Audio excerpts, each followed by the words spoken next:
The art of loving Krishna में आप सभी का हृदय से हार्दिक स्वागत है। अभी तक हमने आधुनिक संदर्भ में भक्ति की नई परिभाषा जाना कि भगवान से निष्काम प्रेम करना और उन्हें, उनके प्रेम को अपने सभी सांसारिक कार्यों से पहले प्राथमिकता देना ही भक्ति है। आइए इसी क्रम को आगे बढ़ाते हैं।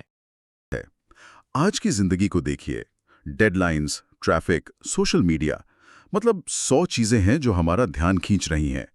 ऐसे में भगवान को याद करना, उनसे प्रेम करना, ये सब बातें थोड़ी इम्प्रैक्टिकल सी लगती है ना? बिल्कुल। आज हम इसी मुश्किल सवाल से कह सकते हैं जूझने वाले हैं। बिल्कुल। आज हमारे पास जो दस्तावेज हैं, the art of loving Krishna के कुछ अंश, वो इसी गुत्थी को सुलझाने की कोशिश करते हैं।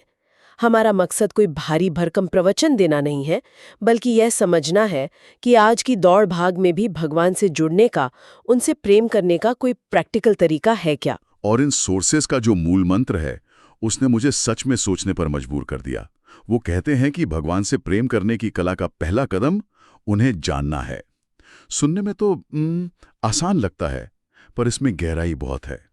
बिना जाने विश्वास नहीं होता, और बिना विश्वास के प्रेम तो हो ही नहीं सकता। जी, यही आज की हमारी पड़ताल का शुरुआती बिंदु है। तो आज की चर्चा में हम एक सफर तय करेंगे। पहले हम ये समझने की कोशिश करेंगे कि किसी से भी प्रेम करने के लिए उसे जानना क्यों जरूरी है। फिर हम इस सवाल में और गहरे उतरेंगे कि भगवान के बारे में जानने का मतलब क्या है। क्या सिर्फ उनकी कहानियां सुन लेना काफी है?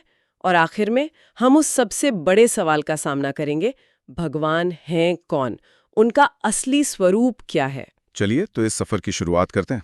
पहला पड़ाव, प्रेम के लिए जानना क्यों जरूरी है। हमारे सोर्सेज में एक बड़ा ही दिलचस्प और आज के जमाने का उदाहरण है। सोचिए, देश के प्रधानमंत्री के बारे में या किसी बड़े फिल्मी सितारे के बारे में। उनके करोड़ों चाहने वाले हैं। ये लोग उनकी हर छोटी बड़ी बात पर नजर रखते हैं। उनके विचार क्या हैं, वो क्या पहनते हैं, उनकी अगली फिल्म कौन सी है। यही जानकारी तो उनके प्रति एक जुड़ाव, एक लगाव पैदा करती है। और ये कोई आज की खोज नहीं है, ये एक शाश्वत सत्य है। सदियों पहले गोस्वामी तुलसीदास जी ने रामचरितमानस में लिखा था, बिनु जाने होई न प्रतीति, बिनु प्रतीति होई न प्रीति। बिनु प्रतीति होई न प्रीति। हाँ, मतलब एकदम साफ है।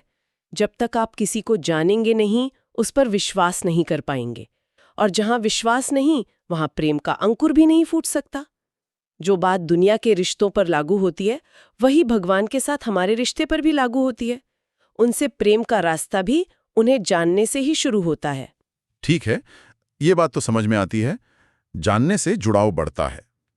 लेकिन यहीं पर मेरे मन में एक सवाल उठता है, और मुझे लगता है कई लोगों के मन में उठता होगा। हम में से ज्यादातर लोग भगवान के बारे में कुछ न कुछ तो जानते ही हैं। किसने नहीं सुनी राम के वनवास की कहानी, या कृष्ण के हाथों कंसवत की कथा। तो क्या ये जानकारी काफी नहीं है?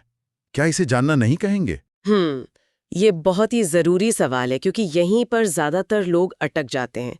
इन दस्तावेजों के हिसाब से ये जो जानकारी है, ये कहानी रूपी है।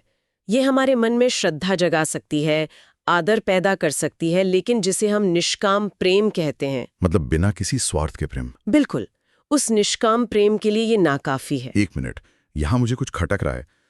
आप कह रही हैं कि जिन कहानियों को सुनकर हम बड़े हुए, वो अधूरा ज्ञान है।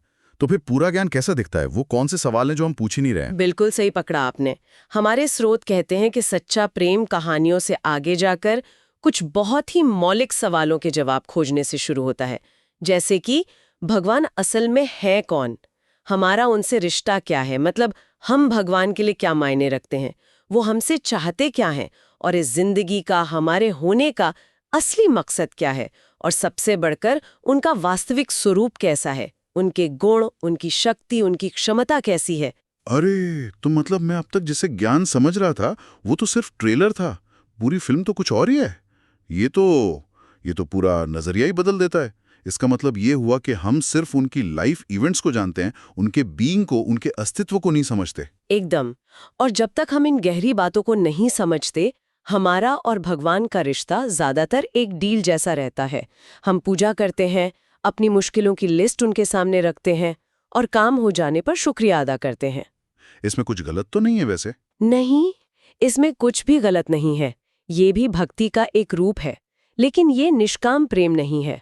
वो तो तब शुरू होता है जब हम उन्हें सिर्फ अपनी ज़रूरतें पूरी करने के लिए नहीं, बल्कि वो जैसे हैं उस स्वरूप को जानकर उससे जुड़ने के लिए याद करते हैं। ये सब समझने के बाद मेरे दिमाग में वही सबसे बड़ा सवाल घूम रहा है जिसे शायद हर कोई जूझता है।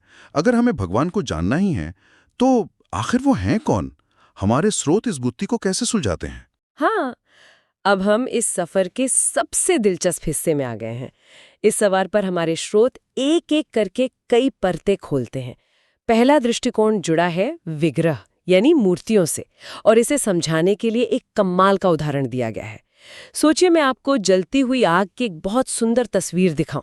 आप उसे देखकर कहेंगे ये आग है, लेकिन क्या आप उस तस्वीर पर खाना बना सकते हैं? क्या उससे आपको गर्मी मिल सकती है? नहीं, बिल्कुल नहीं।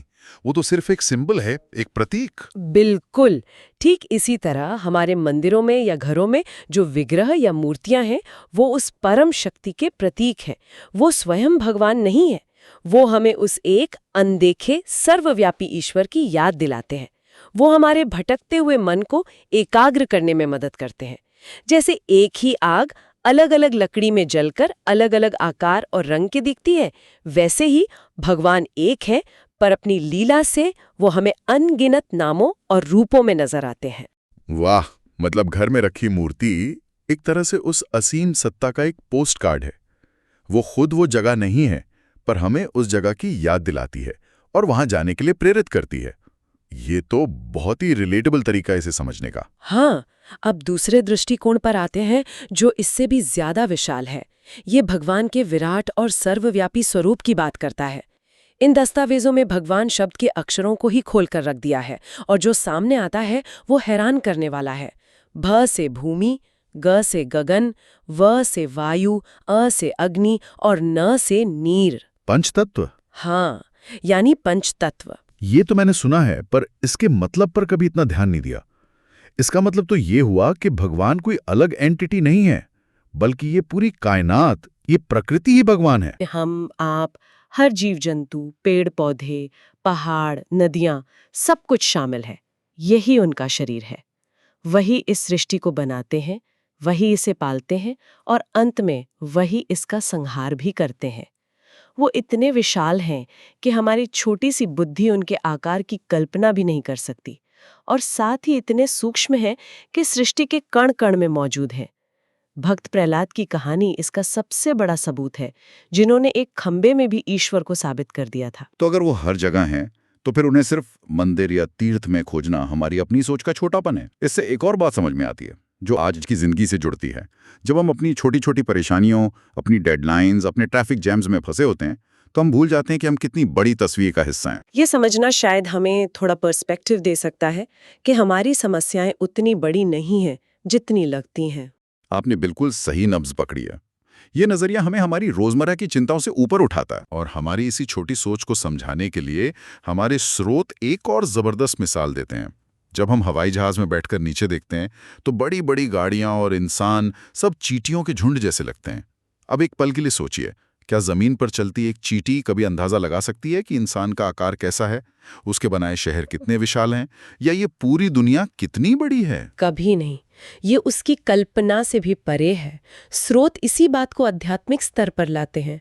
वो कहते हैं कि जब उस परम सत्ता के सामने हमारी हैसियत एक चींटी से भी अरबों खरबों गुना छोटी है, तो हम अपनी सीमित बुद्धि से उनके असली रूप, उनकी शक्ति और उनकी लीला की कल्पना कैसे कर सकते हैं? असंभव है। बिल्कुल, ये असंभव है। इसीलिए वो करुणा करके हमें प्रेम और मर्यादा सिखाने के लिए अपने उस विराट स्वरूप को छोटा करके इंसान के रूप में अवतार लेते हैं, और हम उन्हीं अवतारों के स्वरूपों को विग्रह के रूप में पूजते हैं। ये तो एक तरह का ईगो चेक है ना? हम इंसान खुद को कितना कुछ समझते हैं, पर इस ब्रह्मांडीय स्केल पर हम कुछ भी नहीं है। ये हम्बलिंग है। लेकिन यहीं से एक और बड़ी उलझन पैदा होती है, जो शायद सबसे ज्यादा प्रैक्टिकल है। अगर भगवान एक है, तो इतने सारे धर्म, इतने संप्रदाय, इतनी अलग अलग मान्यताएं क्यों हैं? कोई कहता है वो निराकार हैं, कोई कहता है साकार। हिंदू धर्म के अंदर ही कोई शिव को सबसे बड़ा मानता है, कोई विष्णु को, तो कोई देवी को। ये सब क्या है? इसी चक्कर में तो सबसे ज्यादा बहस और झगड़े होते हैं। और ये उलझन स्वाभाविक है, हमारे स्रोत इसका एक बहुत ही सीधा और व्यवहारिक हल देते हैं। वो कहते हैं कि इस वाद विवाद में पढ़ना कि कौन बड़ा है या किसका रास्ता सही है, ये सिर्फ समय और ऊर्जा की बर्बादी है। इसका नतीजा कुछ नहीं निकलता सिवाय अहंकार के टकराव के। हमारा लक्ष्य भगवान को पाना है, बहस जीतना नहीं। तो फिर रास्ता क्या है? अगर इतने सारे रास्ते हैं तो एक आम इंसान कौन सा चुने? स्रोत के मुताबिक रास्ता बहुत सरल है। जिस धर्म, जिस संप्रदाय और जिस परिवार में हमारा जन्म हुआ है, हमें उसी परंपरा को अपनी साधना का आधार बनाना चाहिए। मिसाल के तौर पर अगर किसी का जन्म एक वैष्णव परिवार में हुआ है तो उनके लिए उनके इष्ट भगवान विष्णु या उनके अवतार हो गए। फिर उन्हें इधर-उधर भटकने की जरूरत नहीं है। उन्हें अपनी पूरी श्रद्धा और विश्वास एक ही जगह पर केंद्रित करना चाहिए। और मेरे ख्याल से इसी को अनन्यता कहा गया है। बिल्कुल।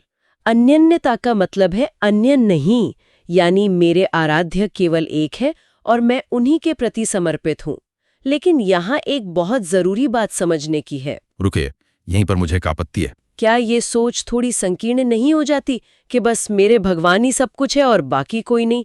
बहुत से लोगों को ये बात खटक सकती है कि ये दूसरे देवी देवताओं का अपमान है। इसका जवाब भी समझना जरूरी है। अनन्यता का अर्थ दूसरे देवी देवताओं का अपमान करना या उन्हें छोटा समझना कतई नहीं है। सबको प्रणाम है, सबका आदर है। अनन्यता का मतलब है अपनी भक्ति की नाव को 100 जगह लंगर डालने के बजाय एक मजबूत लंगर से बांधना। जैसे एक विद्यार्थी अगर डॉक्टर बनना चाहता है तो वो फिजिक्स, केमिस्ट्री, बायोलॉजी पर ध्यान केंद्रित करता है। सही। इसका मतलब ये नहीं कि वो इतिहास या साहित्य से नफरत करता है, बस उसका फोकस कहीं और है। भक्ति में भी यही डिसिप्लिन चाहिए। इससे मन स्थिर होता है, भटकता नहीं और साधना गहरी होती है। ये एक बेहतरीन सफाई है। तो ये कट्टरता नहीं बल्कि फोकस का मामला है। मतलब हमारे लिए भगवान कौन है, इसका जवाब कहीं बाहर नहीं बल्कि हमारी अपनी जड़ों, हमारी परवरिश में ही छिपा है। हाँ, शुरुआत के लिए यही सबसे सीधा और सरल मार्ग है। तो आज के इस सफर का सार यही निकलता है कि भगवान से प्रेम का रास्ता उन्हें जानने से गुजरता है।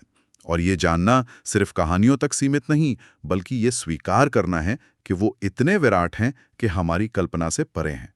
वो इतने सर्वव्यापी हैं कि प्रकृति के कण-कण में मौजूद हैं। और ये भी कि मूर्तियां उस असीम तक पहुंचने के लिए एक सुंदर जरिया है, एक प्रतीक है। और अंत में 1000 रास्तों की उलझन में खोने के बजाय अपनी परंपरा के अनुसार किसी एक इष्ट को चुनकर उन पर अपनी श्रद्धा को केंद्रित करना, यानी अनन्य होना ही साधना को मजबूती देता है। आज की चर्चा इस ख्याल पर खत्म हो रही है कि भगवान एक हैं, पर अपनी माया से वो हमें अलग-अलग नामों और रूपों में दिखते हैं। और ये बात मेरे जहन में एक और गहरा सवाल छोड़ जाती है। और वो सवाल क्या है? सवाल ये है कि अगर ईश्वर एक ही है तो उन्हें इतने अलग-अलग रूपों में प्रकट होने की जरूरत ही क्यों पड़ी? इन विभिन्न अवतारों का, इन अलग-अलग देवी देवताओं का कोई खास मकसद हो सकता है क्या? शायद इन अलग-अलग रूपों में हमारे लिए कोई गहरा संदेश छिपा हो जिसे हम अक्सर नजरअंदाज कर देते हैं। इस पर भी कभी सोचना चाहिए।